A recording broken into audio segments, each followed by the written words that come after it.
ഷിംലയ്ക്കടുത്തുള്ള ഫഗു എന്ന സ്ഥലത്ത് സ്റ്റേ ചെയ്ത ഞങ്ങൾ പിറ്റേ ദിവസം രാവിലെ എണ്ണീറ്റ് 150 കിലോമീറ്റർ ദൂരെയുള്ള സരാഹൻ ലക്ഷ്യമാക്കി യാത്ര തിരിച്ചു. ആ പോകുന്ന വഴിക്കാണ് ഭൂമിയിലെ സ്വർഗം എന്നൊക്കെ വിളിക്കാൻ പറ്റുന്ന നാർക്കണ്ടയും അതിനപ്പുറത്തുള്ള ഹാട്ടു പീക്കും ഒക്കെ ഉള്ളത്. പിന്നെ സർപ്രൈസായിട്ട് ഞങ്ങൾക്ക് ഒരു മിറർ ലേക്കും കിട്ടി, താനി ജുബ്ബർ. അങ്ങനെ ഓടി സരാഹനെത്തി അവിടെ സ്റ്റേ ചെയ്ത് പിറ്റേ ദിവസം രാവിലെ എണ്ണീറ്റ് അവിടുത്തെ മെയിൻ അട്രാക്ഷനായ ഭീംകാളി ടെമ്പിളും കണ്ട് ഇന്ത്യയിൽ തന്നെ മോസ്റ്റ് ഡേഞ്ചറസ് റോഡ്സ് എന്നൊക്കെ വിളിപ്പേരുള്ള മല തുറന്ന കിന്നൗർ റോഡിൽ കൂടെ ഓടി രക്ഷം വരെ എത്തുന്ന കാഴ്ചകളാണ് ഇന്നത്തെ എപ്പിസോഡിൽ. അപ്പോൾ ഞാൻ ഷബിൻ ഷംസുദ്ദീൻ, സ്പിതി സീരീസിലെ 2ാമത്തെ എപ്പിസോഡിലേക്ക് എല്ലാവർക്കും സ്വാഗതം.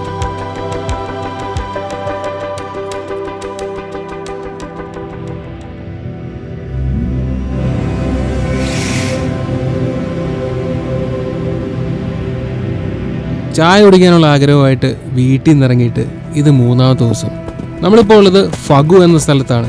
ഹിമാചൽ പ്രദേശിൻ്റെ തലസ്ഥാനമായ ഷിംലയിൽ നിന്നും 18 കിലോമീറ്റർ മാത്രം ദൂരെയുള്ളൊരു സ്ഥലമാണ് ഫഗു. അവിടെ നമുക്ക് 1500 രൂപയ്ക്ക് നല്ല ബാൽക്കണി വ്യൂ ഒക്കെ ഉള്ളൊരു റൂമൊക്കെ കിട്ടി. സമുദ്രനിരപ്പിൽ നിന്ന് 2500 മീറ്റർ ഉയരത്തിലുള്ള ഈ സ്ഥലത്ത് നിന്ന് നമുക്കിനി ഓടിയെത്താനുള്ളത് 136 കിലോമീറ്റർ ദൂരെയുള്ള സരാഹനിലാണ്.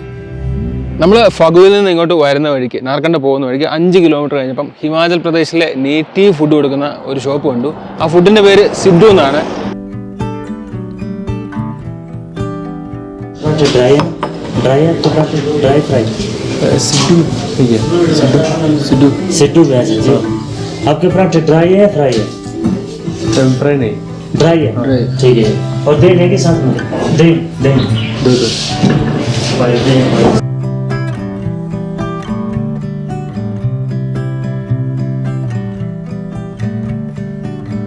അപ്പൊ ഇതാണ് ഈ സിഡു എന്ന് പറഞ്ഞിട്ടുള്ള ഇവിടുത്തെ ഫേമസ് ആയിട്ടുള്ള ഹിമാലയൻ ബ്രേക്ക്ഫാസ്റ്റ് ആണ്.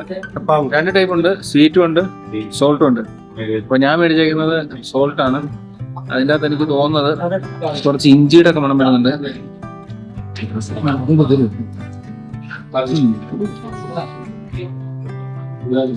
എന്നോട് നെയ്യും ഉണ്ട്.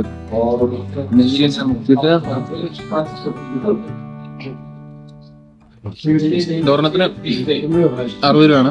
ഒരെണ്ണം ഒരാൾക്ക് തികയുമെന്ന് എനിക്ക് തോന്നുന്നില്ല.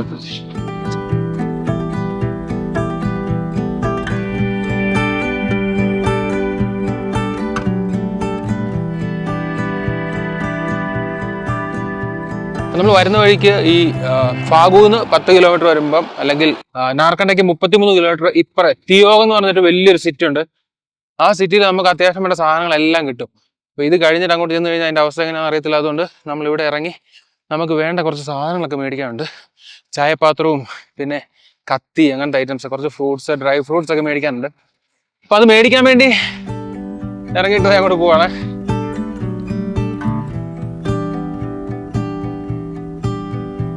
Okay, see you. Okay. Bye bye. आपका नाम? रमन. रमन. ओके. वापस भी इधर से आओगे? हाँ, ओके ओके. इधर से आओ. इधर से आना पड़ेगा वापस. പോവാം. തിയോഗിനോട് വിട പറഞ്ഞിട്ട് 33 കിലോമീറ്റർ ദൂരെയുള്ള നാർക്കണ്ടയിലേക്ക് നമ്മൾ യാത്ര തിരിച്ചു. ഫഗുവിൽ നിന്ന് ഇറങ്ങി ഒറ്റ സ്ട്രെച്ചിൽ സരാഹൻ എത്തണമെന്നൊക്കെ ആയിരുന്നു പ്ലാൻ. പക്ഷേ ഈ സ്ഥലങ്ങളുടെ ഭംഗി ആസ്വദിക്കാതെ ചുമ്മാ അങ്ങ് ഓടിപ്പോകാൻ പറ്റത്തില്ലല്ലോ. നാർക്കണ്ട അങ്ങനെ ഒരിക്കലും സ്കിപ്പ് ചെയ്യരുതാത്തൊരു സ്ഥലമാണെന്ന് അപ്പോഴാണ് മനസ്സിലായത്. പൈൻ മരങ്ങൾ ഇടതൂർന്ന് നിൽക്കുന്ന മലനിരകളാണ് ഇവിടുത്തെ മെയിൻ അട്രാക്ഷൻ. നമ്മൾ അങ്ങനെ നാർക്കണ്ടയിലെത്തേക്കുവാണ്. നാർക്കണ്ടയിൽ നിന്ന് ഹാട്ടു ടോപ്പിലോട്ട് പോകാൻ വേണ്ടിയുള്ള വഴിയാണിത്. നാർക്കണ്ടന് 8800 ഫീറ്റ് ഹൈറ്റിലാണുള്ളത്. നമ്മളിപ്പോൾ പോകാൻ പോകുന്നത് 11,150 അടി ഉയരമുള്ള ഹാട്ടു ടോപ്പിലോട്ടാണ്. അവിടെ ഒരു ടെമ്പിളൊക്കെ ഉണ്ട്. അതാണ് ഈ നാർക്കണ്ടയിലെ മെയിൻ അട്രാക്ഷൻ. പിന്നെ ഈ ഷിംല റീജിയനിലെ ഏറ്റവും ഹൈറ്റ് കൂടിയ സ്ഥലവും ഈ ഹാട്ടു ടോപ്പാണ്. നാർക്കണ്ടയിൽ നിന്നും 8 കിലോമീറ്റർ ദൂരെയുള്ള ഹാട്ടു പീക്കിലേക്കാണ് നമ്മുടെ യാത്ര. നാർക്കണ്ടയിൽ നിന്നും നാഷണൽ ഹൈവേ 5 കൂടി വേണം നോർമലി സരാഹൻ പോകാനായിട്ട്. പക്ഷേ ഹാട്ടു പീക്ക് പോകണമെങ്കിൽ നമുക്ക് വേറൊരു ഡീവിയേഷൻ എടുക്കാനുണ്ട്. ഒരു വണ്ടിക്ക് പോകാൻ മാത്രം വീതിയുള്ള ചെറിയൊരു വഴിയാണ് അവിടേക്കുള്ളത്. പിന്നെ ഈ പൈൻ മരങ്ങളുടെ ഇടയിലൂടെ ഇല്ല ഈ യാത്ര, അതൊരു കിട്ടിലിന് എക്സ്പീരിയൻസ് തന്നെയാണ്. പോകുന്ന വഴിക്ക് പേരറിയാത്ത ചെറിയ ചെറിയ തടാകങ്ങളൊക്കെ കാണാം. ഹിന്ദി ഫിലിമുകളിൽ മാത്രം കണ്ടിട്ടുള്ള ബ്യൂട്ടിഫുൾ ലാൻഡ്സ്കേപ്പ് ആദ്യമായിട്ട് നേരിട്ട് കാണുന്നതിൻ്റെ ത്രില്ലിലായിരുന്നു ഞങ്ങൾ. നമ്മളങ്ങനെ ഈ ഹാട്ടു ടോപ്പിലെത്തി. ഇവിടുത്തെ വ്യൂ എന്ന് വെച്ചാൽ പുറകിലൊരു മന്ദിർ കാണാം. അത് ഈ കാളിയമ്മയുടെ മന്ദിർ എന്നാണ് ഇവർ പറയുന്നത്. പിന്നെ ഈ വരുന്ന വഴി അടിപൊളിയാണ്. നീ നാർക്കണ്ട ടച്ച് ചെയ്ത് ആരെങ്കിലും പോകുന്നുണ്ടെങ്കിൽ ഇത് ഒരിക്കലും മിസ് ചെയ്യല്. ബിക്കോസ് ആ വരുന്ന വഴി സൂപ്പറാണ്. ബൈക്കിനൊക്കെ വരുവാണെങ്കിൽ എനിക്ക് തോന്നുന്നത് ഭയങ്കര വൈബായിരിക്കും, എല്ലാവർക്കും ഇഷ്ടപ്പെടും. പിന്നെ അവിടുന്ന് ഇങ്ങോട്ട് വരാനായിട്ട് ബസ്സോ കാര്യങ്ങളൊന്നുമില്ല. നാർക്കണ്ടയിൽ നിങ്ങൾ ടാക്സിയോ അല്ലെങ്കിൽ ബൈക്കൊക്കെ റെൻറ്റിനെടുത്തോ അങ്ങനെയൊക്കെ വരേണ്ടി വരും. ഏതായാലും മന്ത്രി കയറി ഒന്ന് കാണാം. പ്രദേശവാസികളുടെ വിശ്വാസപ്രകാരം രാവണന്റെ ഭാര്യയായിരുന്ന മണ്ടോദരിയുടെ പേരിലാണ് ഈ അമ്പലം. പിന്നെ ഹിന്ദി മാസമായ ജത്തിലെ ആദ്യത്തെ സൺഡേ കുറേ ആളുകൾ ഇവിടെ പൂജയ്ക്കായി എത്താറുണ്ട്.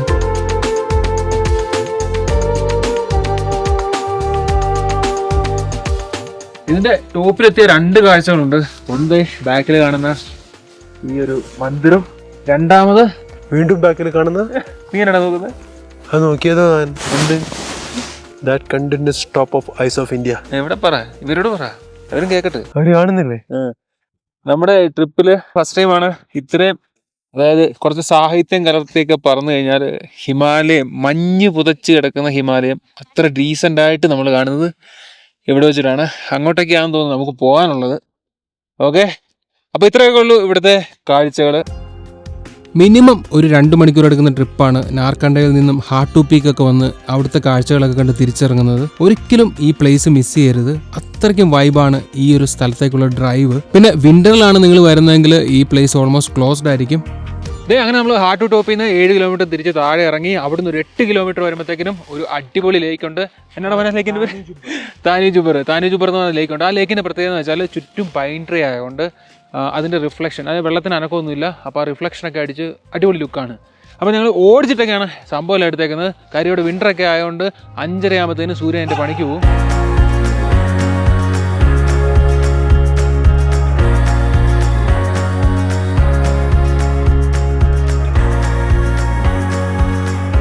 സംഭവം കൊള്ളാം. അപ്പോൾ ഏതായാലും ഓടിയതിന് ഗുണമുണ്ടായി. നിങ്ങൾക്ക് എല്ലാവർക്കും ഇഷ്ടപ്പെട്ടെന്ന് വിചാരിക്കുന്നു. നമ്മളിനി നേരെ വെച്ച് പിടിക്കാൻ പോകുന്നത് സരാഹനിലോട്ടാണ്. സരാഹനിൽ നിന്ന് നമ്മുടെ സ്പിതി വാലിയുടെ ശരിക്കുമുള്ള ട്രിപ്പിൻ്റെ ഒരു ക്രേസ് അല്ലെങ്കിൽ അതിൻ്റെ ഒരു പഞ്ച് സ്റ്റാർട്ട് ചെയ്യാൻ പോവുകയാണ്.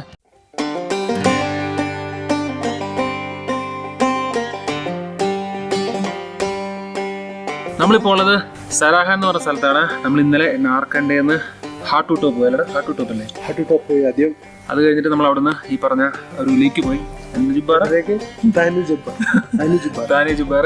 അവിടുന്ന് നമ്മൾ നാഷണൽ ഹൈവേ 5 അതായത് സത്ലജ് റിവറിന്റെ സൈഡിലൂടെ എത്ര കിലോമീറ്റർ? 74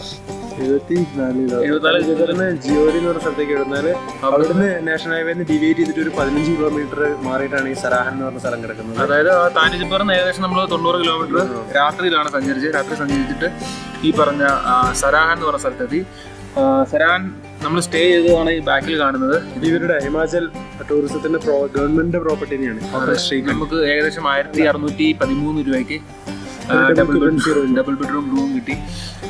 കുഴപ്പമില്ല, നല്ല സെറ്റപ്പ് ഒക്കെയാണ്. ഇവിടെ വരുവാണെങ്കിൽ അധികം അക്കോമഡേഷൻസ് ഒന്നും ഉണ്ടെന്ന് തോന്നുന്നില്ല. പിന്നെ ഉള്ളത് ബാക്കി ഹോം സ്റ്റേസും കാര്യങ്ങളൊക്കെയാണ്. അപ്പോൾ ഇവിടെ പോപ്പുലർ ആയിട്ടുള്ള ഹോട്ടൽ ഇതാണ്. അപ്പോൾ അവൾ നമ്മളെ താമസിച്ചിട്ട് രാവിലെ എണീറ്റിട്ട് ഇവിടെ ഒരു ജയ്മാത ടെമ്പിളും കാര്യങ്ങളൊക്കെ ഉണ്ട്. ജയ്മാതല്ല, ഭീമക്കാളി.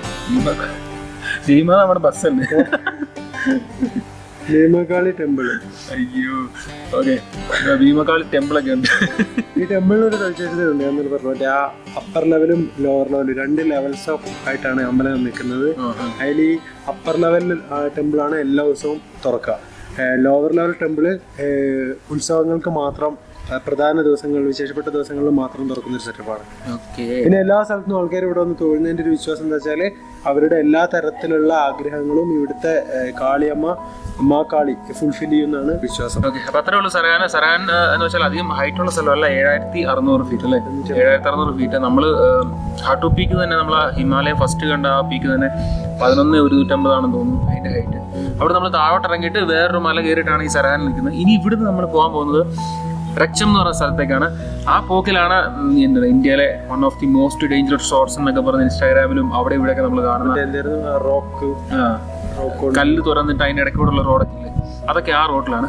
അപ്പൊ നമ്മൾ ഇവിടുന്ന് പെട്ടെന്ന് വൈൻഡപ്പ് ചെയ്തിട്ട് ഇപ്പൊ തന്നെ സമയം പെട്ടെന്ന് നമ്മൾ രാവിലെ 9 പറയാൻ തുടങ്ങി, 12 ഇപ്പൊ തന്നെ ഉച്ചയായി. ഇവിടുന്ന് ഇനിയിപ്പം ആ കാളി ക്ഷേത്രം കൂടെ ഒന്ന് എടുക്കണം. അത് കഴിഞ്ഞിട്ട് നമ്മൾ ഇവിടുന്ന് ചെക്കൗട്ട് ചെയ്തിട്ട് നേരെ റക്ചം വിച്ചു പിടിക്കാനാണ് പ്ലാന്.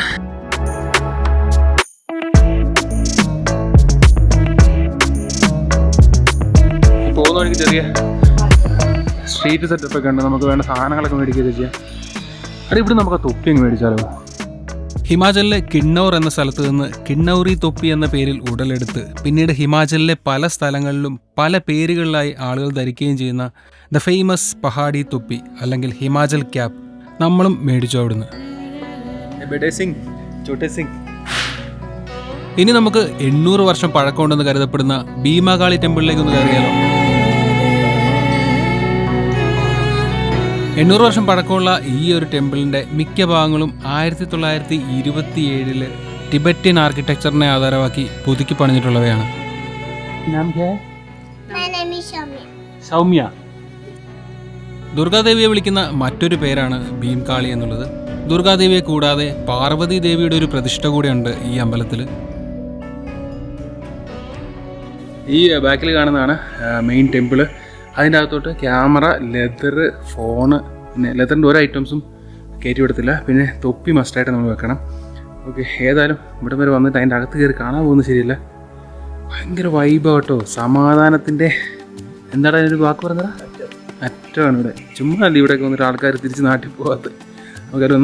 നമുക്കല്ല, ഞങ്ങളൊന്ന് അകത്ത് കയറി കണ്ടിട്ട് വരാം.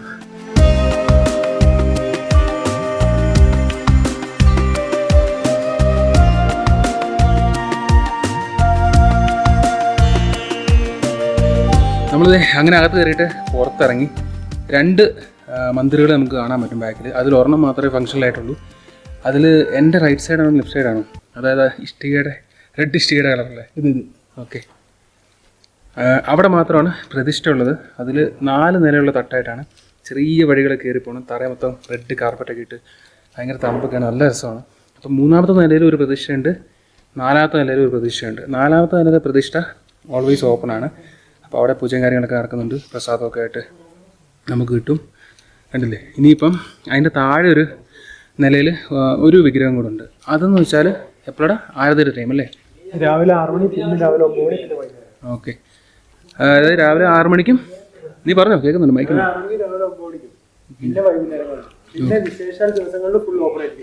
ഓ മനസ്സിലായോ? രാവിലെ 6 മണിക്കും വൈകുന്നേരവും മാത്രമേ തുറക്കത്തുള്ളൂ പൂജയ്ക്ക് വേണ്ടി. പിന്നെ ഏതൊരു സ്പെഷ്യൽ ഡേയ്സ് ഉണ്ടെങ്കിൽ അത് ഓൾവേസ് ഓപ്പൺ ആയിരിക്കും. അപ്പോൾ അത്രയാണ് ഇതിൻ്റെ അകത്തെ സംഭവങ്ങളൊക്കെ. മേ ബി നമ്മൾ ഈ തൊപ്പിട്ടോണ്ടായിരിക്കാം ഞാൻ അവിടെ എഴുതി വെച്ചിട്ടുണ്ട് എൻ്റർ ചെയ്യുമ്പോൾ തൊപ്പി ആയിരിക്കണം. നേരത്തെ ഒരു ടീമിനെ മൊത്തം ഈ തൊപ്പി ഡിപ്പിച്ചിട്ടാക്കി. Okay okay okay. കല്ലു പതിച്ച നല്ല തണുപ്പുള്ള ആ തറയിലൂടെ കുറച്ചു നേരം അങ്ങോട്ടും ഇങ്ങോട്ടും ഒക്കെ ആയിട്ട് നടന്നു. വിന്റർ ടൈമിൽ ഇവിടെ എല്ലാം മഞ്ഞ് നിറയുമത്രേ. ആ സമയത്തൊക്കെ ഇവിടെ വരിക എന്ന് വെച്ചാൽ കുറച്ച് കഷ്ടപ്പാടുള്ള പരിപാടി ആയതുകൊണ്ട് ഇവിടെ വിസിറ്റ് ചെയ്യാനായിട്ടുള്ള ഏറ്റവും നല്ല ടൈം എന്ന് വെച്ചാൽ മാർച്ച് തൊട്ട് സെപ്റ്റംബർ വരെയുള്ള ടൈമാണ്. നമ്മളിത് ഇവിടുന്ന് പുറത്തിറങ്ങാൻ നേരത്താണ് ഇവിടെ സൈഡിലൊരു ബിൽഡിംഗ് ഉണ്ട്. ആ ബിൽഡിങ്ങിൽ ഇത് റെസ്റ്റ് ഹൗസ്, ക്യാൻറ്റീന് സംഭവങ്ങളൊക്കെ ഉണ്ട്. അപ്പോൾ 100 രൂപ കൊടുത്തു കഴിഞ്ഞാൽ ഇവിടെ നമുക്ക് ഊണൊക്കെ കിട്ടും. എന്താ രാജ്മാ കറി. അതെ അതെ. അപ്പോൾ അമ്പലത്തിൻ്റെ ഉള്ളിൽ തന്നെ അതെ കൈ കഴുകാനുള്ള സെറ്റപ്പൊക്കെ ഉണ്ട്. അവിടെ നിന്ന് കൈ കഴുകിയിട്ട് നേരെ ഹോട്ടലിൽ കയറിയിട്ട് ചോറുണ്ടിട്ടും കൂടെ വിടാം. ഹിമാചലിലെ ഫുഡ് പൊതുവെ വലിയ ആർഭാടങ്ങളൊന്നും ഇല്ലാത്ത വളരെ മിനിമൽ സെറ്റപ്പിലുള്ള ഫുഡാണ്. എങ്കിലും ഉള്ളത് വളരെ വൃത്തിയായിട്ട് നമുക്ക് തരാൻ അവർ ശ്രമിക്കാറുണ്ട്. വെള്ള അരി കൊണ്ടുള്ള ചോറും വൻപയർ കറിയും പരിപ്പ് കറിയും, ഇവരിതിനെ വിളിക്കുന്നത് രാജ്മാ ചാവൽ, ദാൽ ചാവൽ എന്നൊക്കെയാണ്. നമ്മളപ്പോൾ ഇവിടുന്ന് ഫുഡ് കഴിച്ചു. അടിപൊളി വൻപയർ കറിയും പരിപ്പ് കറിയും കൂടി സൂപ്പർ ഊണായിരുന്നു. ജഗ്മോഹൻ മേത്താജി. ഓക്കെ, നമുക്ക് 2 ജാപ്പനീസ് ഫ്രൂട്ട് ഒക്കെ തന്നിട്ടുണ്ട് സംഭവം. ഷോപ്പ് का नेम क्या है? Bhimakali canteen. Bhimakali canteen. Okay okay. അപ്പോൾ ഈ राजमा चावल खाने जरूर आए. സൂപ്പർ ഫുഡാണ്, ഒന്നും പറയാനില്ല. അപ്പം ഈ ടെമ്പിൾ വരുന്നുണ്ടെങ്കിൽ പുറത്തൊന്നും പോയി കഴിക്കണ്ട, ഇവിടെ തന്നെ കഴിച്ചു. അടിപൊളിയാണ്, ഗ്യാരണ്ടീഡാണ്, ചൂട് ഫുഡൊക്കെ കിട്ടും. ഓക്കെ, താങ്ക്സ് അയ്യ. ഓക്കെ, പോവാം. നമ്മളിത് ഫുഡൊക്കെ കഴിച്ചിട്ട് തിരിച്ച് ഹോട്ടലിൽ വന്നു. രാവിലെ 10 മണിക്കൊക്കെ ഇറങ്ങാൻ ഓർത്തത്, 2 മണിയായി. ഇനിയിപ്പോൾ ഓടിപ്പിടിച്ചിട്ട് അതാ സത്ലജ് റിവറും അതിൻ്റെ കുറച്ച് അടിപൊളി സംഭവമൊക്കെ നമ്മൾ വീഡിയോ കണ്ടിട്ടുണ്ട്. അതൊക്കെ കിട്ടുമെന്ന് അറിയത്തില്ല. അപ്പം നമ്മൾ സരഹനോട് യാത്ര പറഞ്ഞിട്ട് ഇനി റച്ചമിലേക്ക് വെച്ച് പിടിക്കുകയാണ്. ഇനിയാണ് ഹിമാചൽ പ്രദേശിൻ്റെ ഒരു എക്സ്ട്രീം വേർഷൻ നിങ്ങൾ കാണാൻ പോകുന്നത്. The most dangerous roads of India എന്നൊക്കെ അറിയപ്പെടുന്ന കിന്നൗർ ഡിസ്ട്രിക്റ്റിലെ റോഡുകളാണ് ഇനി നമുക്ക് താണ്ടുവാനുള്ളത്. ഏതു നിമിഷവും ലാൻഡ് സ്ലൈഡും ഷൂട്ടിംഗ് സ്റ്റോൺസും എല്ലാം പ്രതീക്ഷിക്കാൻ പറ്റുന്ന നാഷണൽ ഹൈവേ 5-ന്റെ ദ മോസ്റ്റ് ഡേഞ്ചറസ് പാർട്ട്. മല തുറന്നുണ്ടാക്കിയിരിക്കുന്ന ഒരു സൈഡിൽ അഗാധമായ ഗർത്തമുള്ള റോഡ് കാണുമ്പോൾ ഉള്ളിലൊരു ഭയവും കൂട്ടത്തിലൊരു എക്സൈറ്റ്മെന്റ് ഒക്കെ ഉണ്ടാവും. സ്പിതി വാലിയിലേക്കുള്ള ട്രിപ്പിലെ ആദ്യത്തെ ചലഞ്ച് ഈ റോഡ് കടക്കുക എന്നുള്ളതാണ്. ഇത് കടന്നു കഴിഞ്ഞാൽ പിന്നെ ഇതൊക്കെ ഒരു ശീലമാവത്രേ. നമ്മളൊരു സൺസെറ്റ് ടൈമിലാണ് ആ വഴി വന്നത്. എന്തൊക്കെ പേടിപ്പെടുത്തുന്നു എന്ന് പറഞ്ഞാലും ആ സമയത്തെ ആ വഴിയുടെ ലുക്ക് നമ്മളെപ്പോഴും പറയുന്ന പോലെ ഒരു കിടിലൻ ലുക്ക് തന്നെയായിരുന്നു. സരാഹനിൽ നിന്ന് പുറപ്പെട്ട നമ്മൾ 12 കിലോമീറ്റർ സഞ്ചരിച്ച് ജിയോറി എന്നൊരു സ്ഥലത്തെത്തും. അവിടുന്ന് നാഷണൽ ഹൈവേ 5-ൽ കൂടി 54 കിലോമീറ്റർ, അതായത് ഏകദേശം 2 മണിക്കൂർ സഞ്ചരിച്ച് വേണം കർച്ചം എന്ന ഈ സ്ഥലത്തെത്താനായിട്ട്.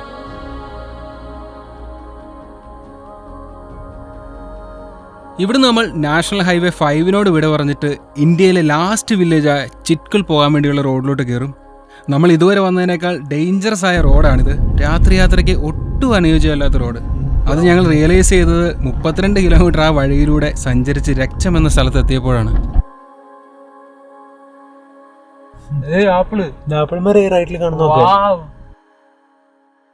ഇതൊന്നും അധികം ഈ പറഞ്ഞ് എക്സ്പ്രസ് ചെയ്യാനൊന്നും എനിക്ക് കാര്യമായിട്ട് അറിയത്തില്ല, പക്ഷേ ഒരു രക്ഷയില്ല.